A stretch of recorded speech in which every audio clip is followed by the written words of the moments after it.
Nobel انعام یافتہ مصنف نجیب محفوظ ٹریول کر رہے تھے تو وہ ایک اشارے پر رکے تو اس نے دیکھا کہ ایک چھوٹا 5 سال کا بچہ مٹھائی ٹافیاں فروخت کر رہا ہے۔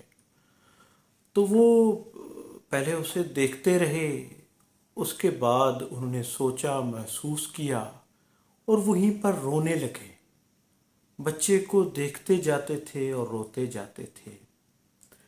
خیر، وہ گھر گئے اور گھر جا کر اس بچے پر انہوں نے ایک آرٹیکل لکھا، یعنی وہ ایک ایسا آرٹیکل جس کو پڑھ کر بھی جنہوں نے پڑھا وہ بھی روتے تھے۔ اس نے لکھا کہ مٹھائی کا ٹکڑا ایک بچے کا خواب ہوتا ہے اور وہ بچہ اپنے خواب بیچ رہا تھا، کیونکہ جو چھوٹے بچے ہوتے ہیں ان کو مٹھائی ٹافیاں یہ ان کی فیورٹ ہوتی ہیں، ان کی پسندیدہ ہوتی ہیں۔ وہ بڑے چاہ سے، بڑے من سے والدین سے ضد کر کے مٹھائی کھاتے ہیں۔ تو اس پر نجیب محفوظ نے لکھا کہ چھوٹا بچوں کا جو خواب ہوتا ہے مٹھائی کے ٹکڑے ہوتے ہیں، ٹافیاں ہوتی ہیں، اور وہ بچہ اپنے خواب بیچ رہا تھا، خواب فروخت کر رہا تھا۔ ایک معصوم چھوٹا سا بچہ، 5 سال کا بچہ۔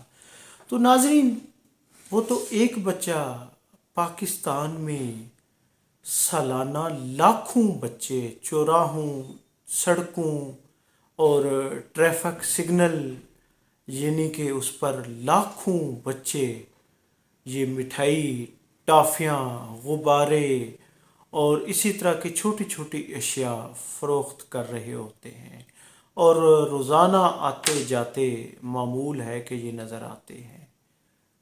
لیکن کوئی درد محسوس کرنے والا ہے کہ یہ اتنی چھوٹے معصوم بچے جو ان کی پڑھنے کی عمر ہے اور وہ اپنے خواب بیچ رہے ہیں، وہ مٹھائی بیچ رہے ہیں، ٹافیاں بیچ رہے ہیں، غبارہ بھی بچوں کا خواب ہوتا ہے، وہ اس سے کھیلتے ہیں، غبارے بیچ رہے ہیں۔ ناظرین، ایسا کیا ہے؟ چائلڈ کی تنظیمیں، بچوں کے جو ہیومن رائٹس کی تنظیمیں، ناظرین یقیناً یہ ایک المیہ ہے کہ سکول جانے والے بچے، پڑھنے والے بچے آج سڑکوں پر، چوراہوں پر، گلیوں میں ظلم کا شکار ہو رہے ہیں، خواب بیچ رہے ہیں، اپنا بچپن فروخت کر رہے ہیں، صرف 2 وقت کے 2 نوالوں کے لیے، 2 روٹی کے لیے، اپنا گھر چلانے کے لیے، یا غریب والدین کو پروموٹ کرنے کے لیے تاکہ گھر چل سکے، سانس، گھر کی سانس چلتی رہے، والدین کی سانس چلتی رہے، والدہ کی سانس چلتی رہے، دوائیاں آتی رہیں۔ ناظرین، لاکھوں بچے خواب بیچ رہے ہیں۔ خدا را آتے جاتے چوکوں، چوراہوں، اشاروں، سڑکوں، گلیوں میں ایسے بچوں کی مدد کیا کریں، بلکہ اس کی بے یقینی ہونی چاہیے، ایسے بچوں کی مدد کرنی چاہیے، بلکہ جو صاحب استطاعت ہیں وہ ذمہ داریاں اٹھائیں، کیونکہ آج بھی فلسطین میں بچے کہہ رہے ہیں کہ میں اللہ سے جا کر شکایت لگاؤں گا، میں اللہ سے جا کر شکایت لگاؤں گا کہ پورا عالم اسلام دیکھ رہا تھا۔ تو ناظرین، ہم بھی دیکھ رہے ہیں، بچپن فروخت ہو رہے ہیں، مٹھائیوں کے یعنی کہ جو خواب بچپن ہے وہ فروخت ہو رہے ہیں۔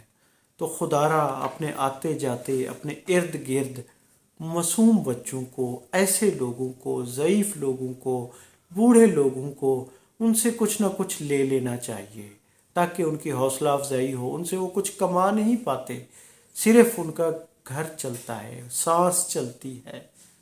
تو اس دور میں تو سانس بھی لینا بہت مشکل ہے۔ تو خدا را دوسروں کی سانس کو آسان کریں تاکہ آپ کی سانس بھی آسان رہے، آپ کا آنے والا وقت بھی آسان رہے۔ مخلوق کو راضی کریں گے تو اللہ بھی راضی ہوگا۔ ناظرین، میں ہوں عبدالرؤف روفی اور آپ دیکھ رہے تھے تاریخ نامہ۔ تھینک یو، اللہ حافظ۔